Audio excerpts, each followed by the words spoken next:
my name is Brooklyn Summers, and I'm going to be doing a presentation on Edgar Degas.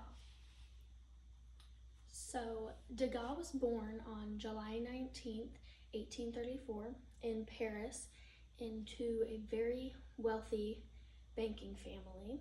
And his dad wanted him to be a lawyer. He was supposed to be a lawyer. And he went to art school, or he went to law school for a little bit, but he started drawing at the age of 18, and he really enjoyed that. And so he stopped going to law school and he ended up going to art school. And at first he was just drawing regular day-to-day life things like a woman brushing her hair or things like that. But obviously that grew, and there's a picture of Degas. But he became very obsessed with classical ballet, the art of classical ballet. He would go watch them perform, and he would draw and paint them performing. He would go into the back room whenever they would be practicing, and he would watch that and paint that, draw that. He was just very intrigued by it. He thought that it had something to do with the human condition, but he was just very intrigued by classical ballet and all the ballet dancers. And so majority of what he drew during the mid stages of his art career were ballet dancers. He was technically called an impressionist, but he did not like that term. He liked the term realist. So he wanted to be called a realist, not an impressionist. Something very unique about his artwork was his asymmetrical framing. Personally, me and other people that aren't super into art or know much about art would not recognize this, but someone that is very into art or knows a lot about art, that's something very unique about him and his paintings. So unfortunately, he started losing his eyesight when he was 19 years old, and it didn't get really bad until around the age of 36. And the specific term is that he suffered from a progressive bilateral central visual loss and photophobia, which is sensitivity to light. So that, like I said, progressively got worse, and he ended up getting kicked out of the studio that he was painting at, and he had been there for 20 plus years. So they told him he's got to go because his eyesight was getting so bad and he wasn't able to paint and draw like he used to be able to do. So about 5 years later, after he got kicked out, he actually passed away.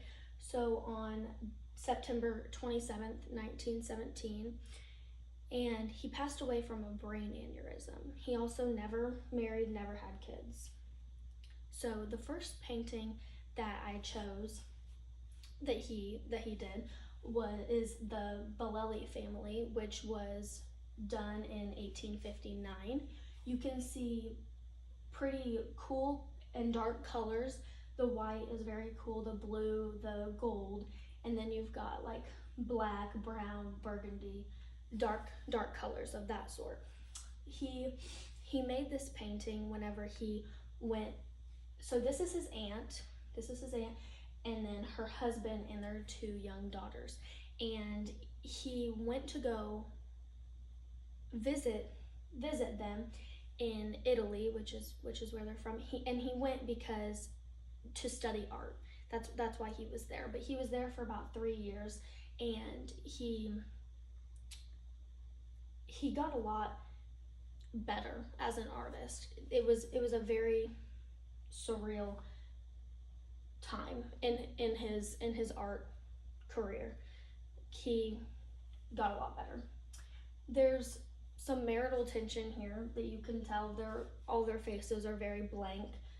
his aunt was mourning the loss of her father, which is Degas' grandfather, and there's a portrait of him in this painting. This is actually the largest painting that he has ever done. So, and something significant about this painting also is that it was done in his earlier stages of when he had his art career. So that's why I chose that one. The second one that I chose is the ballet class, which was made in 1871 to 1874.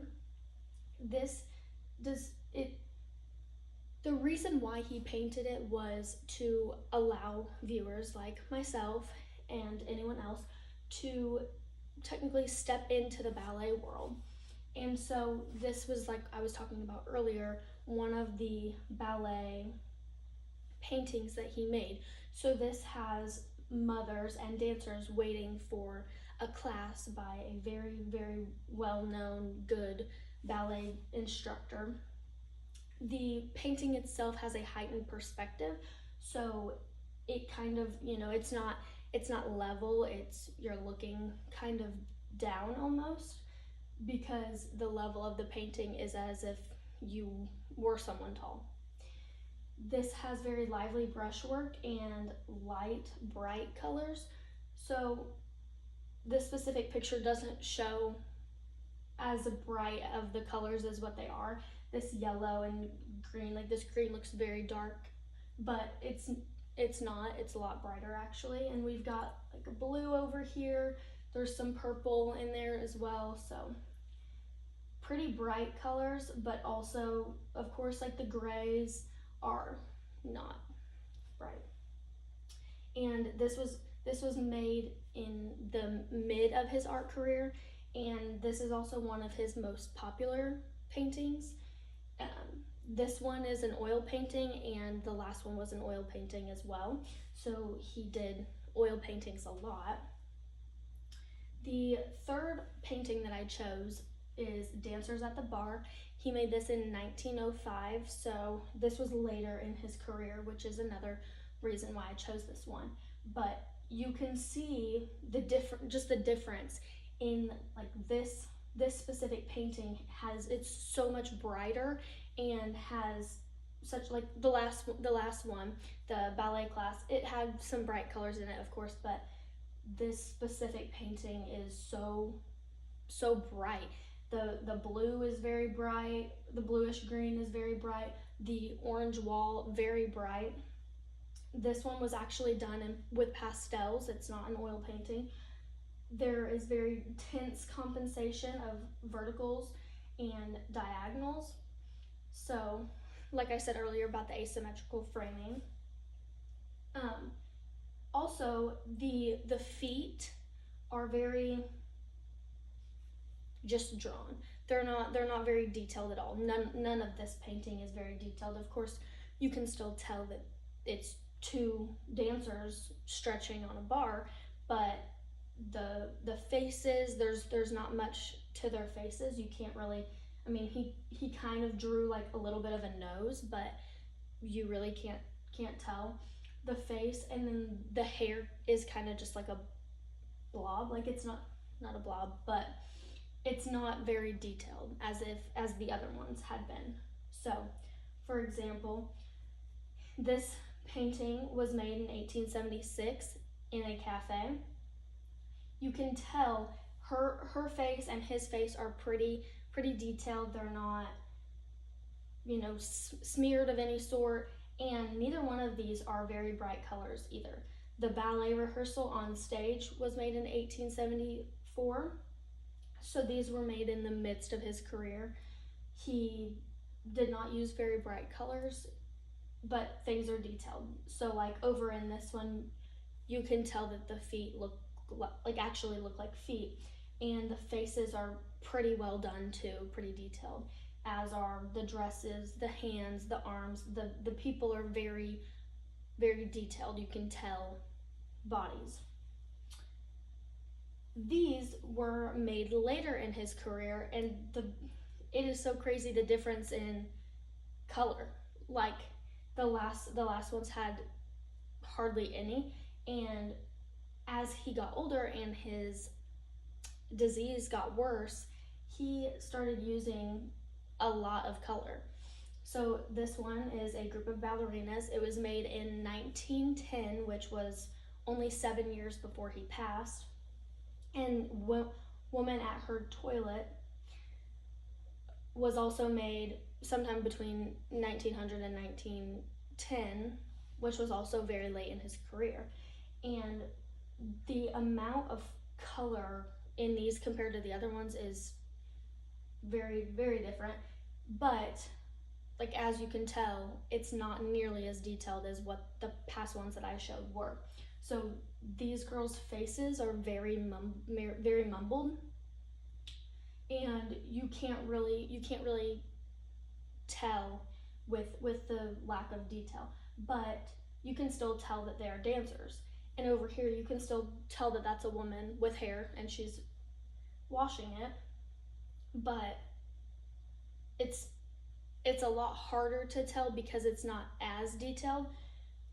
But what Degas would do as his disease got worse was he would fill, there would be certain spots that he could not see on the canvas or whatever it was that he was painting, and he would just fill in blank spaces. So like this was probably one of those blank spaces that he just filled in because he could not see this. And like this over here too, that was probably a blank space that he had to fill in. So some quotes by Degas. His absolute most popular one is, "Art is not what you see, but what you make others see." And then another one of his quotes, which is not as popular, but it's still decently popular, and I like this one a lot. "You must aim high, not in what you are going to do at some future date, but in what you are going to make yourself to do today. Otherwise, working is just a waste of time." So I really like that one. In conclusion, he is much more relevant now, and probably even in a little bit later years, than he was when he was actually living.